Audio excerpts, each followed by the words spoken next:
with a potential feud teased when AEW Dynamite went off the air and more. This is Wrestling Hub. My name is John and you're watching the Wrestling Report for June 2nd. Before we get into the rest of the video, make sure you subscribe to Wrestling Hub and turn on all notifications to stay up to date with everything in the world of pro wrestling. Also, don't forget to follow us on Instagram at WrestlingHubOfficial and also follow us on Twitter at Wrestling_Hub.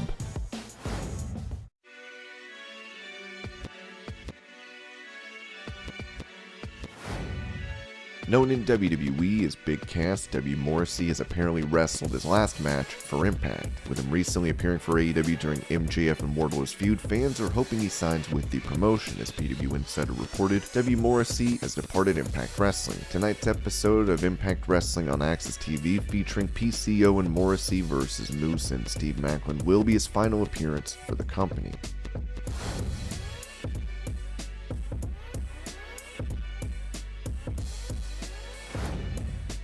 During GCW Downward Spiral, NWA champion Matt Cardona would injure his bicep as he will be needing surgery. While he was set for a title defense this month, the NWA has released a statement. Recently, the NWA World Heavyweight Champion Matt Cardona was injured at the GCW event in Las Vegas, Nevada on May 28th. This calls into question whether or not Cardona will be able to defend his championship at his signature pay-per-view Always Ready on June 11th in Knoxville, Tennessee. I don't care if I have to drive, walk, or crawl. I don't know what's going to happen, but the champ will be there, Cardona said on the June 1st broadcast of Busted Open Radio.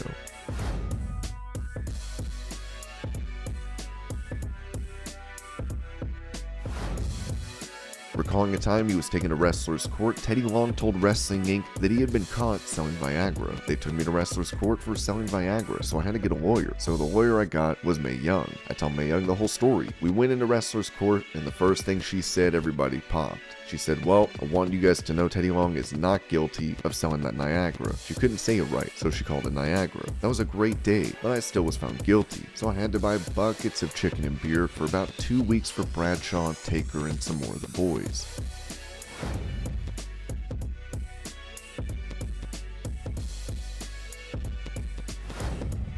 Talking to Sports Illustrated, AEW star Bryan Danielson revealed that he wants to wrestle more than he does now. "I actually feel I'm at my best when I wrestle about 10 matches a month. When I do only a match a week, I see the difference. I'll ask myself, why didn't I do this? Or I'll see something wasn't as sharp as it used to be. I'm also lucky to wrestle once a week.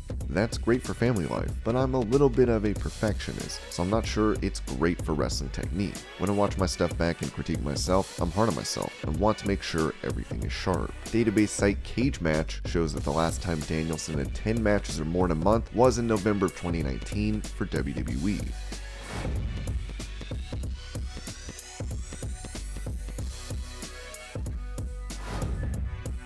When it comes to AEW Dynamite last night, it was not only a former WWE star backstage, but a current star as well. With Fightful reporting, Dolph Ziggler was backstage visiting with friends. His brother Ryan Nemeth wrestles for AEW. The former Lana, CJ Perry, was backstage with the returning Miro. Miro was seen walking around throughout the day.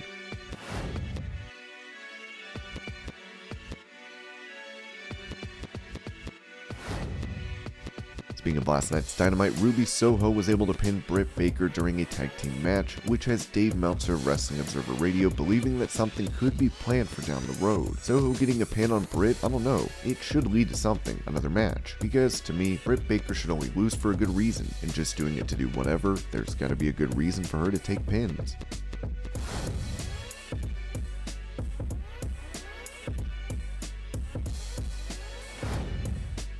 Also on Dynamite, Wardlow, coming off his victory over MJF at the latest pay-per-view, was called out by Smart Mark Sterling to serve him with a lawsuit from the Arena Security Union, as Dave Meltzer criticized this on Wrestling Observer Radio. He should not be working with Smart Mark. He needs to be in there with the top guys. It felt like when this thing was over that the big win just felt totally negated. Max was fine. Nothing happened to Max. Max was the big star, even though he destroyed Max. Wardlow was just some dude winning a squash match on TV and feuding with the manager that Jade Cargill dumped.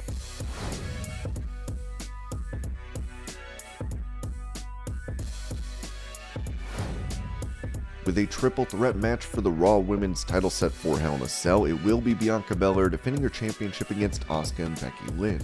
On Busted Open Radio, Bully Ray took a shot at WWE for their booking of Asuka, with the star recently losing to Belair on Raw. Either they don't care about Asuka or Asuka is going over at the pay-per-view. Dave, this is a way to get all 3 women on TV before the Hell in a Cell event, right? We're 1 week out from the Cell. There you go, it's a perfect way to get all 3 women on and just progress the story forward.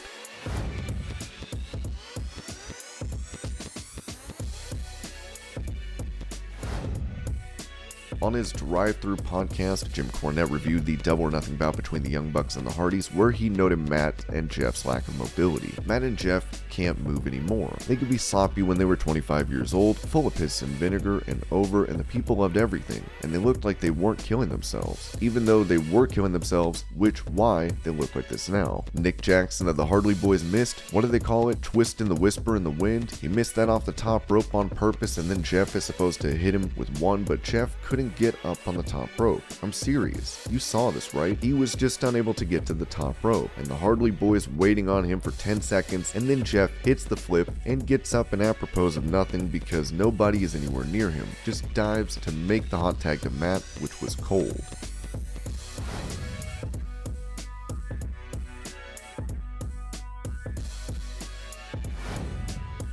With Dante Martin set to challenge Scorpio Sky for the TNT title next week, it was noted on Wrestling Observer Radio how this will be a way to showcase Martin's abilities. The big thing is that they put over Dante's potential, but basically Scorpio Sky said that he's not in my league or at my level, and Dante Martin said that he was going to prove that he in fact was. Pretty obviously, Scorpio Sky is probably not losing it to Dante, but the key for Dante is to have those matches where he really looks good in a losing effort and comes close, gets lots of near falls. This is a match that it has to be a good match or it doesn't help Dante. It's about helping Dante without winning, and he needs to get lots and lots of offense, and the key to the match is if people believe he can win and to show off his cool stuff. So it's a big match. It's like he's on the way up, and there's certain things that you can do and certain things you shouldn't do when a babyface is on the way up.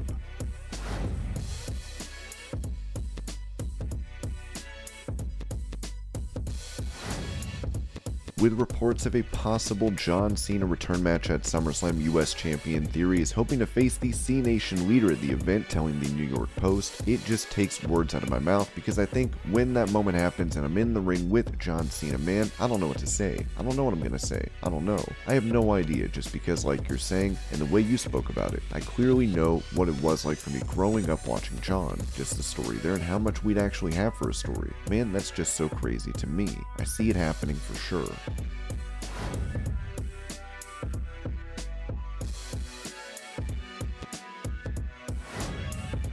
With Roman Reigns as the undisputed WWE Universal Champion and the Usos being the Unified Tag Team Champions, Dave Meltzer discussed the potential plans when it comes to the Bloodline defending their titles. WWE, obviously SmackDown on Friday, is the go-home for this unbelievable pay-per-view show. As of midweek, early week, or whatever, early week, the Usos match with Nakamura and Riddle was not scheduled for Sunday's pay-per-view. Now, it could be on Sunday's pay-per-view, but the plan was for it to be, they're doing the match. The plan was to do it in Vegas, which of course, as you recall, the plan for Vegas was Roman Reigns against Riddle. Now Roman Reigns is not necessarily off that show, but Reigns and Riddle is probably off the show, but they can always change their minds. They can change everything tomorrow. I thought for sure that match would be on the Chicago show, because it's like, Chicago show, they've got a sold out crowd. You know, obviously Cody and Seth in the Hell in a Cell is the main event, and you've got the 3-way for the Raw Women's title. Well, they'll probably do something and add some matches. I mean, it makes no sense to me that the Usos match wouldn't be on the show. It just doesn't even make sense, but we'll see.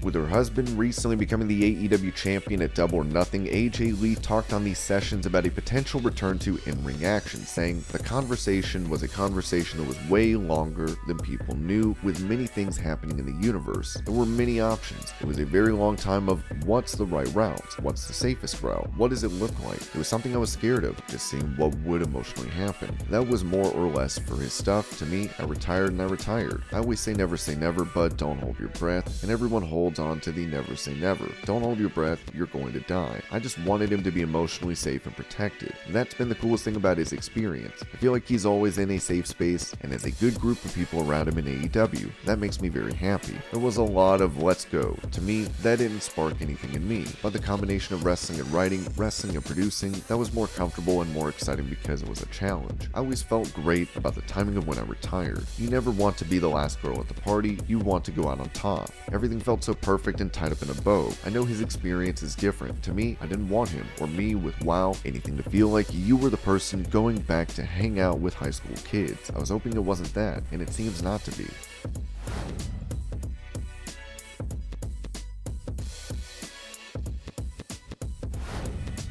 MJF cut possibly the greatest promo of his career last night, where he called for AEW President Tony Khan to fire him. Off air after the segment, CM Punk would run down the entrance ramp and chase MJF out of the ring and into the crowd, with Meltzer pointing out that this could set up a title match. The crowd turned with him. He was doing very similar to, actually, a lot of what Dan Lambert did. Just incredible delivery. And they cut the mic off, like, you know, as part of the gimmick. During the commercial break, Punk comes out and chases him and he runs away. I'm not sure why they didn't put that on television. They certainly wanted it out, so it was just interesting that they did that during the break. So maybe the plan is Punk and MJF for All Out. That could be the direction. Good chance it's the direction.